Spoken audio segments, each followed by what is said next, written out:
విజయలక్ష్మి సుబ్బారావు గారు, ఈ 3 డివిజన్ల అధ్యక్షులు నరేంద్ర చౌదరి గారు, ప్రసాద్ రాజు గారు, భిక్షపతి యాదవ్ గారు, అందరికీ పేరు పేరున ఇంకా మిగిలిపోతే కూడా ఏమనుకోకండి.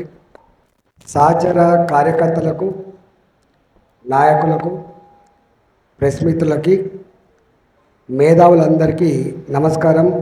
భారత్ మాతాకి జై. వన్ నేషన్ వన్ ఎలక్షన్ ఇప్పటికే పెద్దలందరూ మాట్లాడుకుంటారు. ఇదేదో కొత్తది కాదు, ఇది ఇప్పుడేదో తేవాలని ఆరాటపడుతున్నది కాదు. భారతదేశానికి స్వతంత్రం వచ్చిన తర్వాత 1947 to 1951 ప్రభుత్వం ఉండేది. 1950లో రాజ్యాంగాన్ని అడాప్ట్ చేసుకున్న తర్వాత మొట్టమొదటి జనరల్ ఎలక్షన్స్ 1951లో జరిగినాయి. ఆ జనరల్ ఎలక్షన్స్లో దేశానికి, రాష్ట్రాలకు ఒకేసారి ఎన్నికలు జరిగినాయి. ఒకేసారి కాదు, 1957, 1962, 1967 అంటే 4 సార్లు ఈ దేశంలో ఒకేసారి ఎన్నికలు జరిగినాయి. కానీ మెల్లమెల్లగా స్వార్థం పెరిగిపోయి దేశహితం అనేటువంటి యాంగిల్ మర్చిపోయి, స్వతంత్రం వచ్చిన నాడు దేశ ప్రజానికంలో దేశభక్తి కానీ, దేశం పట్ల కమిట్మెంట్ కానీ, స్వార్థం లేనటువంటి ఒక రాజకీయాలు కానీ ఆనాడు దేశ ప్రజానికానికి ఫలితాలను ఇచ్చినాయి, సంతోషాన్ని ఇచ్చినాయి. ప్రజాస్వామ్య గొప్పతనం గురించి వాళ్ళు సంబరపడ్డారు. ఏ అంబేద్కర్ గారైతే ఈ దేశంలో గుడిసెల్లో ఉన్నవాడికైనా, 1000 కోట్ల బంగ్లాలో ఉన్నవాడికైనా ఒకటే ఓటు హక్కు ఇవ్వడమే కాకుండా వార్డు మెంబర్ నుంచి మొదలుపెట్టి సర్పంచ్ వరకు, ఎంపీటీసీ నుంచి మొదలుపెట్టి ఎంపీపీ వరకు, జెడ్పీటీసీ నుంచి మొదలుపెట్టి జిల్లా పరిషత్ చైర్మన్ వరకు, కౌన్సిలర్ నుంచి మొదలుపెట్టి చైర్మన్ వరకు, కార్పొరేటర్ నుంచి మొదలుపెట్టి మేయర్ వరకు, ఎమ్మెల్యేలకు, ఎంపీలకు అందరికీ ఒకటే ఓటు హక్కు కల్పించి, అందరికీ ఓటు హక్కు కల్పించి, పదవి కొనుక్కుంటే వచ్చేది కాదని, పదవి పార్టీ ఇచ్చేది మాత్రమే కాదని, పదవి ప్రజాస్వామ్యంలో వార్డు మెంబర్ అయినా, పార్లమెంట్ సభ్యుడైనా ప్రజలు వాళ్ళ ఆత్మను ఆస్వాదిస్తే వచ్చేదే పదవి అని చెప్పింది భారత రాజ్యాంగం. అందువల్ల దానికి ఎవరైనా ఇంకా కొంతమంది అంటూ ఉంటారు, నేను కష్టపడి తెచ్చుకున్నా, కష్టపడి గెలిచిన, లేదా నేను డబ్బులు ఖర్చు పెట్టి వచ్చిన, ఇంకో రకంగా వచ్చిన. నో, ఇది ప్రజలు ఆస్వాదిస్తే వచ్చే పదవి తప్ప నీ తాత జాగీరు కాదని చెప్పి మనం చేయాలి. నెంబర్ 2, ఎప్పుడు కూడా మనం చూస్తూ ఉంటాం, ఇవన్నీ కూడా రాజ్యాంగబద్ధంగా సంక్రమించబడ్డ పదవులు మాత్రమే, అధికారం మాత్రమే. ఇవి కూడా రాజ్యాంగబద్ధంగా సంక్రమించారు. వార్డు మెంబర్ చిన్న పోస్టే అయినా రాజ్యాంగబద్ధంగా సంక్రమించబడ్డ పదవి. సర్పంచ్ అయినా, ఎంపీటీసీ అయినా అన్నీ కూడా రాజ్యాంగబద్ధంగా. దీంట్లో ఈ వన్ నేషన్ వన్ ఎలక్షన్ మీరు ఎప్పుడైనా వింటూ ఉంటారు, ఆయారాం గయారాం మీరు ఉంటారు ఎక్కడైనా. ఎప్పుడు మొదలైంది ఇది? ప్రజాస్వామ్యబద్ధంగా నడుచుకునే ప్రభుత్వాలను ఒకవేళ కేంద్రంలో ఉన్నటువంటి పార్టీకి నచ్చకపోతే తీసేసేటువంటి దుర్మార్గమైన వ్యవస్థ ఎప్పుడు మొదలైంది అంటే కాంగ్రెస్ పార్టీ ఆవిడ మాత్రమే మొదలైంది. గుర్తుపెట్టుకోండి. ఇది ఎప్పుడు వయలేట్ చేయబడ్డది? ఆర్టికల్ 356 ఎప్పుడు అమలు చేయబడ్డది? మీరు ఎప్పుడైనా చూడండి. ఇది మెజారిటీ ఈ 356 అధికారం దాన్ని మిస్యూజ్ చేసినటువంటి పార్టీ కాంగ్రెస్ పార్టీ మాత్రమే. దానివల్లనే ఈ ఒకేసారి ఎన్నికలు జరిగేటువంటి స్థాయి నుంచి జారిపోయి కేంద్రానికి ఒకసారి ఎన్నికలు, రాష్ట్రానికి ఒకసారి ఎన్నికలు వచ్చినాయి. దాంట్లో మీకు అనేక ఉదంతాలలో కేరళ సర్కార్ను ఎట్లా పడగొట్టిండ్రు, హర్యానాలో ఎట్లా అధికారాన్ని పోగొట్టిండ్రు, ఆ అధికారం పోయే క్రమం లోపల పత్రికలు ఆనాడు ప్రజాస్వామ్యం ఎట్లా ఎక్కిరిచ్చింది, ఆయారాం గయారాం అంటే ఆయారాం గయారాం అని చెప్పి ఎట్లా అంటూ అదంతా చరిత్ర ఉంది. కానీ భారతీయ జనతా పార్టీ దేశ హితమే నా ఫిలాసఫీ అని చెప్పి పుట్టిన పార్టీ భారతీయ జనతా పార్టీ. అది పాత జనసంఘ్ కావచ్చు, జనసంఘ తర్వాత ఎమర్జెన్సీ చీకటి అధ్యాయాన్ని ఒడగొట్టడానికి ఉద్భవించినటువంటి జనతా పార్టీ కావచ్చు, ఆ తదుపరి అది విఫలమైన తర్వాత, ఈ జనతా పార్టీ విఫలమైన తర్వాత మళ్ళీ దేశానికి ప్రజాస్వామ్యాన్ని నిలబెట్టాలంటే, ఈ దేశాన్ని పురోగమింపజేయాలంటే మనకు మాత్రమే ఆ అవకాశం ఉందని చెప్పి భావించి ఇవాళ 1980లో భారతీయ జనతా పార్టీ ఆవిర్భవించింది. ఇవాళ చాలామంది అనుకుంటున్నారు ఈ వన్ నేషన్ వన్ ఎలక్షన్ ఆస్పెక్ట్ని 2019 ఎన్నికల మేనిఫెస్టోలో లేదా 2023 మేనిఫెస్టో పెట్టమని చెప్పి చాలామంది అనుకుంటున్నారు. నో, ఈ అంశం 1980 పార్టీ ఆవిర్భవించినప్పుడే వన్ నేషన్ వన్ ఎలక్షన్ అని చెప్పిన పార్టీ భారతీయ జనతా పార్టీ. ఇది ఏదో భారతదేశంలో మాత్రమే కాదు, ఇండోనేషియాలో ఉంది ఇది, ఆఫ్రికాలో ఉంది ఇది, అమెరికాలో ఉంది ఇది, స్విట్జర్లాండ్లో ఉంది ఇది, అనేక దేశాల్లో ఇప్పటికి కూడా వన్ నేషన్ వన్ ఎలక్షన్ కొనసాగుతుంది. కానీ భారతదేశంలో మాత్రం అది గాడి తప్పింది. మీకు ఐడియా ఉండాలి, మన 2019లో ఈ తెలంగాణ రాష్ట్రంలో ఒకేసారి ఎంపీ ఎమ్మెల్యే ఎలక్షన్ జరగాలి. మీకు ఐడియా ఉంటుంది. 2014లో రెండింటికి ఒకేసారి ఎన్నికలు జరిగినాయి. అక్కడ ఆంధ్రప్రదేశ్లో కావచ్చు, ఇక్కడ తెలంగాణలో కావచ్చు. ఇప్పటికీ అనేక రాష్ట్రాలలో ఒకేసారి ఎన్నికలు జరిగేటువంటి పద్ధతి కొనసాగుతున్నమాట. వాస్తవమా కాదా మీరు చెప్పండి. ఇప్పటికి కాదు, అనేక రాష్ట్రాలు కొనసాగుతుంది. అట్లాంటి 2019లో జరగాల్సినటువంటి ఎన్నికల్ని ఆనాడు కేసీఆర్ గారు తన ఏం అవసరం ఉంది అది డిబేటబుల్ చర్చ ఇప్పుడు కాదు కానీ డిజాల్వ్ చేయించి 6 నెలల ముందుకు జరిపించి 2018 డిసెంబర్లో ఎన్నికలు పెట్టించిండ్రు. అప్పుడు తెలంగాణ రాష్ట్రం వన్ నేషన్ వన్ ఎలక్షన్ అనేటువంటి ఈ బ్రాడ్ ప్రిన్సిపల్ నుంచి జారిపోయిన మాట వాస్తవం. సరే, స్థానిక సంస్థల విషయం కాబట్టి ఇది ఎందుకోసం అంటే రాష్ట్ర భవిష్యత్తు కోసం కాదు సుమా, దేశ భవిష్యత్తు కోసం కాదు, పార్టీల భవిష్యత్తు కోసం ఇవాళ పవర్ మాంగర్స్ కోసం జరిగింది తప్ప పీపుల్ ఓరియంటెడ్ పార్టీస్ ప్రజాస్వామ్యం సజీవంగా వర్ధిల్లినటువంటి పార్టీలు, దేశంలో ప్రజాస్వామ్యబద్ధంగా ఎన్నుకోబడ్డ ప్రభుత్వాలు, ప్రజాహితం కోసం పనిచేయడం కాన్సెప్ట్ ఉన్న పార్టీలు ఇవాళ ఈ పని చేయవు. కానీ ఆ పని చేసింది వాళ్ళు చేశారు.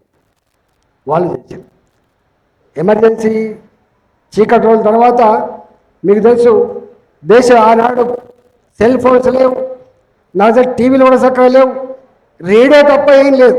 అంటే దేశ ప్రజలు ప్రజాస్వామ్యం మీద ఎంత గొప్ప అవగాహన కలిగి ఉన్నారు, ప్రభుత్వాల చర్యల పట్ల ఎట్లా అప్రమత్తంగా ఉండడానికి ఒకటే ఒక సజీవ సాక్ష్యం. పేజర్లు లేవన్నాడు, సెల్ ఫోన్స్ లేవన్నాడు, టీవీలు లేవన్నాడు, కేవలం ఒకటే ఒక రేడియో ఉండే. ఆ రేడియో పేపర్ కూడా తక్కువ ఉండే. కానీ జమ్మూ అండ్ కాశ్మీర్ నుంచి మొదలుపెట్టి కన్యాకుమారి వరకు, అరుణాచల్ ప్రదేశ్ నుంచి మొదలుపెట్టి కచ్ వరకు ఎన్నికలు జరిగితే ఆనాటి ఇందిరా సర్కార్ ఆ ఎమర్జెన్సీ చీకటి అధ్యాయాన్ని ప్రజాస్వామ్యం మీద ఏ ఉక్కుపాదం మీద పెట్టిందో ఆ ప్రభుత్వాన్ని కూకటి వెలుతో కూల్చివేసి పాతాళంలో పాతరేసి నువ్వు ప్రధానమంత్రి కావచ్చు కాక అంతకుముందు నువ్వు కీర్తించబడచ్చు కాక, కానీ ప్రజాస్వామ్యాన్ని కూలి చేసావని చెప్పి జైల్లో బంధించబడ్డ చరిత్ర మనం మర్చిపోకూడదు.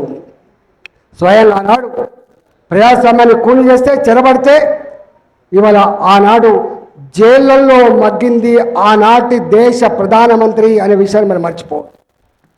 వట్టిగా పోలే, అపహాస్యం చేసింది కాబట్టి, ప్రజాస్వామ్యాన్ని కూలి చేసింది కాబట్టి, ప్రజాస్వామ్యబద్ధంగా రాజ్యాంగం అధికారం ఇస్తే, ప్రజలు అధికారం ఇస్తే దాన్ని తన సొంతం కోసం వాడుకున్నది కాబట్టి ఆనాడు జైలు పాలైంది, గుర్తుపెట్టుకోండి.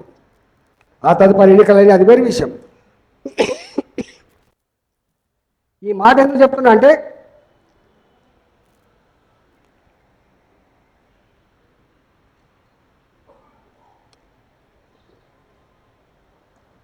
ఇవాళ ఈ దేశంలో 1 నేషన్ 1 ఎలక్షన్ కంటే ముందు అనేక సంస్కరణలు జరిగినాయి. ఈ రాజ్యాంగాన్ని 100కు పైసార్లు అప్పుడప్పుడు మనం మార్చుకున్నాం. రాజ్యాంగ సవరణలు కాంగ్రెస్ పార్టీ ఎమర్జెన్సీ కోసం చేస్తే, రాజ్యాంగ సవరణలు ఈ దేశంలో ఇతర పార్టీల ప్రభుత్వాలు కూల్చడం కోసం చేస్తే, రాజ్యాంగ సవరణ చేసిన భారతీయ జనతా పార్టీ ఒకటే దేశం ఒకటే చట్టం కోసం మాత్రమే చేసింది. 370 ఆర్టికల్ రద్దు చేసి జమ్మూ అండ్ కాశ్మీర్ భారత్లో భాగం మాత్రమే నా కొడుక కన్నెత్తి చూడడానికి వీల్లేదని చెప్పి చట్టం చేసిన పార్టీ, దానికోసం రాజ్యాంగ సవరణ చేసిన పార్టీ భారతీయ జనతా పార్టీ. అట్లా అనేక సవరణ జరిగినాయి. అది దేశ హితం కోసం మాత్రమే జరిగినాయి. ఎప్పుడు కూడా మనం చూస్తూ ఉంటాం, స్టేబుల్ గవర్నమెంట్ అనిశ్చితి కనుక కొనసాగితే డెవలప్మెంట్ ఉండేటువంటి ఆస్కారం లేదు. మనం చూస్తూ ఉంటాం, ఇవాళ రేవంత్ రెడ్డి గారు దేశమంతా ప్రపంచమంతా తిరుగుతున్నాడు. పెట్టుబడి కాదు, ఎట్లొస్తాయి పెట్టుబడులు అనుకుంటున్న వాళ్ళు. దేశంలో పెట్టుబడులు రావడానికి రేవంత్ రెడ్డి సర్కార్ కారణం కాదు. దేశంలో పెట్టుబడి కావడానికి నరేంద్ర మోడీ గారు ఈ దేశానికి అందించిన సురక్షితమైన సుభిక్షమైన ఇవాళ పటిష్టమైన ప్రభుత్వం కారణం. అందువల్ల 1977 తర్వాత ఈ దేశంలో సంకీర్ణ రాజకీయాలు తప్ప దేశానికి మరో మార్గం లేదని చెప్పి ప్రజలు భావించిన సందర్భంలో సంకీర్ణ రాజకీయాలు కాలం చెల్లిపోయింది. పటిష్టవంతమైన నాయకత్వం కావాలి. పటిష్టమైన ప్రజాస్వామ్యం కొనసాగాలంటే ఇవాళ స్టేబుల్ గవర్నమెంట్ అని చెప్పి ఇవాళ ఆనాడు మనం ఎన్డీఏ ఉన్నప్పటికి కూడా 276 సీట్లు ఇచ్చి స్టేబుల్ గవర్నమెంట్ 2014లో ఇచ్చింది నరేంద్ర మోడీ గారికి. మీకు తెలిసి అలా ప్రభుత్వాలు 5 సంవత్సరాలు పనిచేయాలి. కౌన్సిలర్ కావచ్చు, కార్పొరేటర్ కావచ్చు, ఎమ్మెల్యే కావచ్చు, ఎంపీ కావచ్చు, ప్రభుత్వాలు కావచ్చు, ముక్కిరిస్తారు ప్రజలు. ఆయనకు ఓటేసినాం కానీ చేయలేకపోతున్నాడు, అనుకున్నంత పని జరుగుతలేదని చెప్పి ముక్కిరిస్తారు. కానీ మీరు ఒక్కటి గుర్తుపెట్టుకోండి, ఎప్పుడు ఎన్నికలు జరిగిన ఈ దేశంలో వాళ్ళ మీద కోపంతో ఓటేసిన సందర్భాలనే గుర్తుపెట్టుకోండి. ఎమర్జెన్సీ చీకటి అధ్యాయాన్ని వ్యతిరేకంగా జనతా పార్టీ ఓటేసింది. జార్జ్ ఫెర్నాండెస్ లాంటి వాళ్ళు జైళ్ళల్లో ఉండి కూడా 4.5 లక్షలు 5 లక్షల మేరతో గెలిచిందంటే ఆనాడు ఆ ప్రభుత్వాల మీద కోపంతో వేసింది. కానీ మోడీ గారు 2014లో ఒకటే దానికోసం ఇచ్చింది. గుజరాత్ బాగా అభివృద్ధి చెందిందట. గుజరాత్ లాగా ఈ దేశం డెవలప్ కావాలంటే, సురక్షితంగా ఉండాలంటే, సుభిక్షంగా ఉండాలంటే, స్టేబుల్ గవర్నమెంట్ ఉండాలంటే, పెట్టుబడులు రావాలంటే, ఆర్థికంగా పురోగమించాలంటే మోడీ గారు రావాలని చెప్పి భావించింది. కాబట్టి ఆనాడు అన్ని సీట్లు ఇచ్చింది. సరే, మనం సొంతంగా గవర్నమెంట్ ఏర్పాటు చేసే ఆస్కారం ఉన్నప్పటికీ కూడా ఎన్డీఏ ధర్మాన్ని పాటించాలి కాబట్టి మనం అనుకోసారి రెండవసారి ఎన్నికలకు పోయిండు. వీళ్ళలాగా 2 లక్షల రూపాయల రుణమాఫీ చేస్తా అని చెప్పలే, 6 గ్యారంటీలు 66 హామీలు ఇవ్వలే. మోడీ గారు ఒకటే అన్నారు, నేను మీ బిడ్డగా, భారత జాతి బిడ్డగా నా 5 సంవత్సరాల పరిపాలన మీరు చూసిండ్రు, మీకు నచ్చితే మీరు మరోసారి నాకు సేవ చేసే భాగ్యం కల్పించమని చెప్పి ఆశీర్వించమని చెప్పి మోడీ గారు కోరితే ఏమిచ్చింది దేశం? 303 సీట్లు ఇచ్చి ఎన్డీఏలో భాగస్వామ్య పక్షాలు ఉన్నప్పటికీ కూడా సంకీర్ణ ధర్మాన్ని పాటిస్తున్నప్పటికీ కూడా స్టేబుల్గా ఉండాలి. మోడీ గారు స్తబ్బంగా ఉండాలి, మంచి డిసిషన్ తీసుకోవాలి, ఎక్కడ అడ్డంకులు ఉండకూడదు అని చెప్పి 303 సీట్లు ఇచ్చి ఈ దేశం మరోసారి మోడీ గారిని ఆశీర్వదించింది. మరోసారి మోడీ ఇలా మూడోసారి వాళ్ళు అంటున్నారు, పిచ్చి మాటలు మాట్లాడుతుంటారు.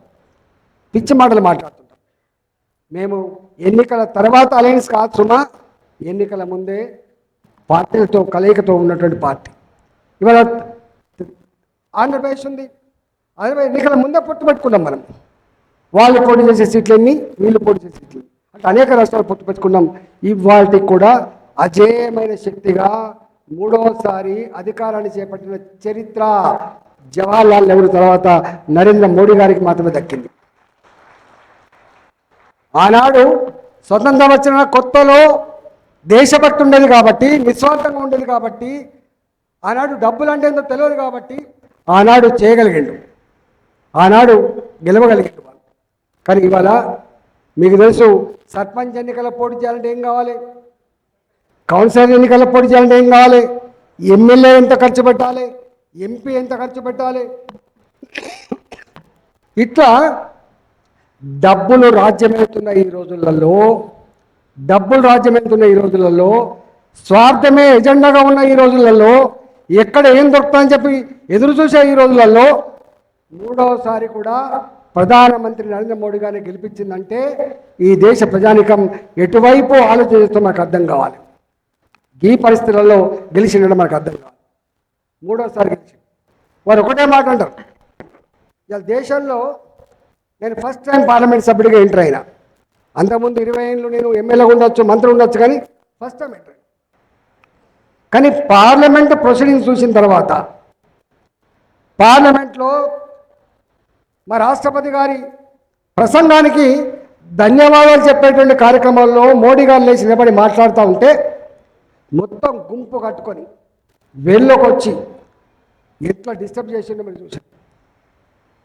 వారు మాట్లాడుతున్నంతసేపు పార్లమెంట్లో పద్ధతి లేకుండా, సంస్కారం లేకుండా, గౌరవం లేకుండా, మర్యాద లేకుండా, పొలిటికల్ లీడర్ అంటే అసహించుకునే పద్ధతిలో ఎట్లా నిర్వహించే ప్రయత్నం చేసిన మీరు చూసారు.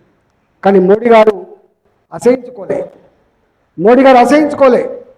స్పీకర్ గారు కూర్చోమని సంస్కారం చెప్పింది తప్ప ఎల్లగొట్ల బయటికి.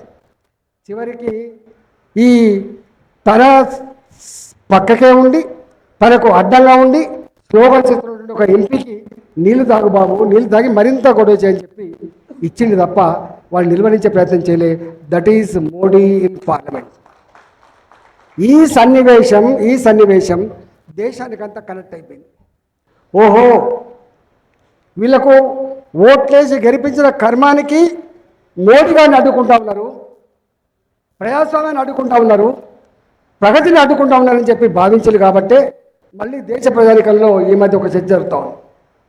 పొరపాటు చేయొద్దు. పొరపాటు చేసిన 2023లో 24లో ఈ పొరపాటు మళ్ళీ జరగద్దు అనుకుంటాను. కాబట్టే మళ్ళీ హర్యానాలో గెలిచినాం మనం, అనుకుంటుంది కాబట్టే మళ్ళీ మహారాష్ట్రలో గెలిచినాం, అనుకుంటుంది కాబట్టే ఢిల్లీలో గెలిచినాం, అనుకుంటుంది కాబట్టే రేపు దేశం మొత్తం మళ్ళీ గెలిచే ఆస్కారం ఉంటుంది. దీన్ని ఆపగలిగే శక్తి వాళ్ళకు లేదు. వాళ్ళ జుగుప్సాకరమైన చర్యలు కావచ్చు, వాళ్ళ ఎజెండా కావచ్చు, దాని మీద దేశ ప్రజానికంలో ఒక రకమైన ఏయభావం కలిగింది. కాబట్టి కనుచూపు మేరలో కూడా ఈ పార్టీలు ఏవైతే ఇలా యూపీఏ పేరు మీద ఐక్యతతో ముందుకు పోతున్న పార్టీలు ఏవైతున్నాయో వాళ్ళ మీద విశ్వాసం లేదు వాళ్ళకి. అందుకనే వాళ్ళు ఎన్ని కుప్పిగంతులు వేసినప్పటికీ, ఎన్ని అబద్ధాలు ప్రచారం చేసినప్పటికీ కూడా వాళ్ళను ఆదరించాల్సి సిద్ధంగా లేదు. బాధ అనిపించే ఒక చిన్న అంశం, వాళ్ళు అంటే రాజ్యాంగాన్ని పట్టుకొని తిరుగుతున్నారు. వాళ్ళ చేతుల్లో రాజ్యాంగం ఉంది. నిజంగానే రాజ్యాంగాన్ని నమ్మే వాళ్ళైతే, గౌరవించే వాళ్ళైతే, రాజ్యాంగాన్ని అందించినటువంటి మహనీయుడు అంబేద్కర్ గారిని ఎట్లా చేస్తున్నట్లుగా మైకు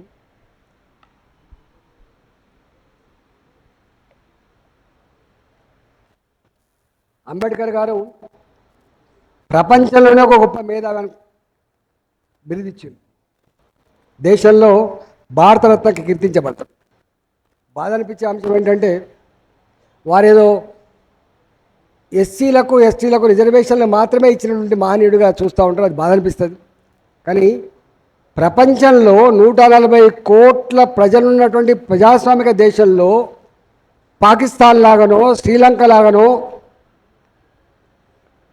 ఆఫ్ఘనిస్తాన్ లాగానో, బంగ్లాదేశ్ లాగానో, నేపాల్ లాగానో కుక్కల చింపని ఇస్తారా కాకుండా 77 సంవత్సరాల తర్వాత కూడా ఇవాళ ప్రజాస్వామ్య వ్యవస్థ పరిడవిల్లడానికి కారకుడు ఇవాళ అంబేద్కర్ అనే విషయం మర్చిపోతున్నారు. ఆ అంబేద్కర్ గారిని ఒడగొట్టే ప్రయత్నం చేస్తే దాంట్లో స్వయంగా పాల్గొన్న వ్యక్తి జవహర్లాల్ నెహ్రూ. నేను వాళ్ళని తప్పడతాను, వాళ్ళని విమర్శిస్తాను, కానీ పెద్ద స్టాల్ పర్సనాలిటీస్ కావచ్చు, కానీ ఒక రత్నాన్ని, ఒక ఆశాదీపాన్ని, దేశానికి ఇంత సేవ చేసిన నాయకుడిని ఒడగొట్టే ప్రయత్నం చేశాడు. సరే, ఆయన ఇంకో ద్వారా వచ్చిండు, ఆయన మళ్ళీ లా మినిస్టర్ అయిన, అది వేరే విషయం. ఇవాళ వారు రాసిన రాజ్యాంగాన్ని ప్రధానమంత్రి అయిన కర్మానికి మొత్తం అన్నిటిని రద్దు చేసి ఎమర్జెన్సీని పెట్టి భారత రాజ్యాంగాన్ని అవమానపరిచింది కాంగ్రెస్ పార్టీ మనమా?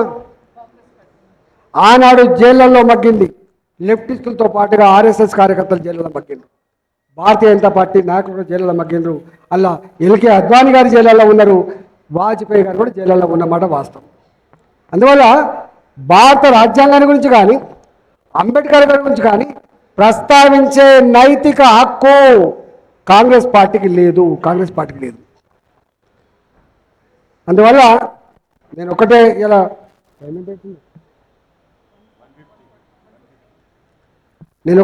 విజ్ఞప్తి చేయదలుచుకున్నా.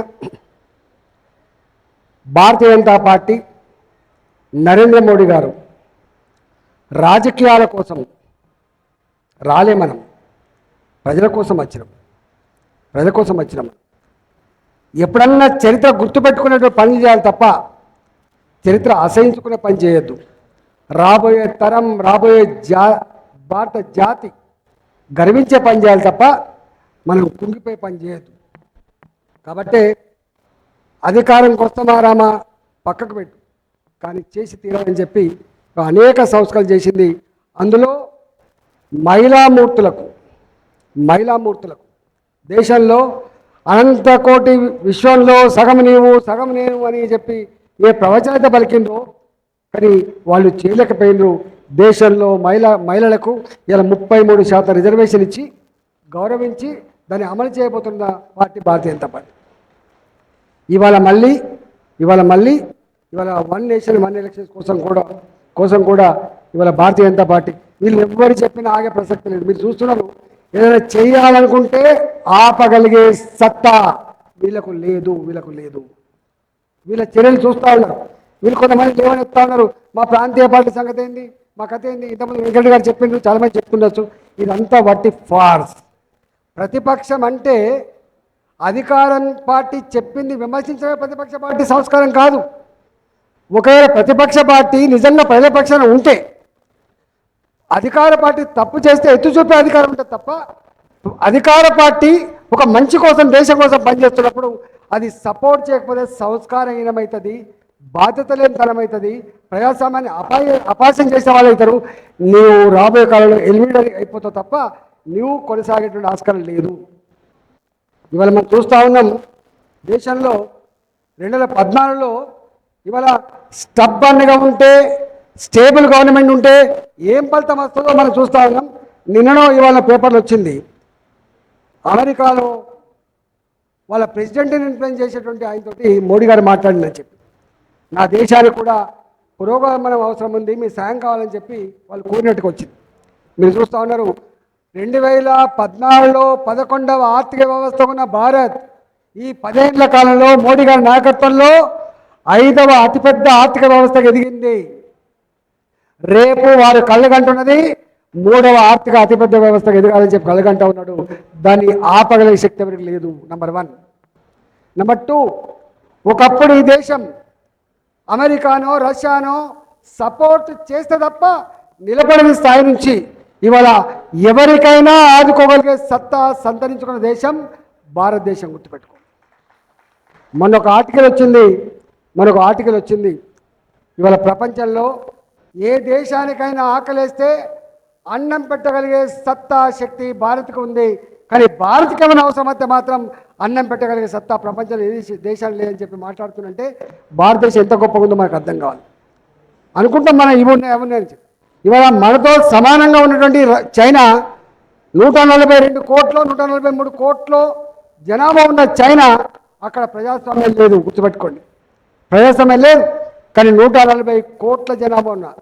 అనేక సంస్కృతులు, సాంప్రదాయాలు, భాషలు, వైవిధ్యాలు అంతా ఉన్నటువంటి ఈ దేశంలో ఈ అన్ని వర్గాల ప్రజల్లో ఆమె ఇండియన్ అని చెప్పగలిగేటువంటి సత్తా శక్తి నా దేశం సంతరించుకున్నది. దానికి భారత రాజ్యాంగం కారణం, దానికి మన భారత ప్రభుత్వం కారణం. అందువల్ల ఇవాళ ఇంత పటిష్టమైన ఇంత గొప్ప ఈ దేశాన్ని విచ్ఛిన్నం చేసేటువంటి కుట్రలు కుతంత్రాలు చేస్తూనే ఉంటారు. వాళ్ళకు పైన ఆదేశాలతో చేసే ప్రయత్నం చేస్తారు.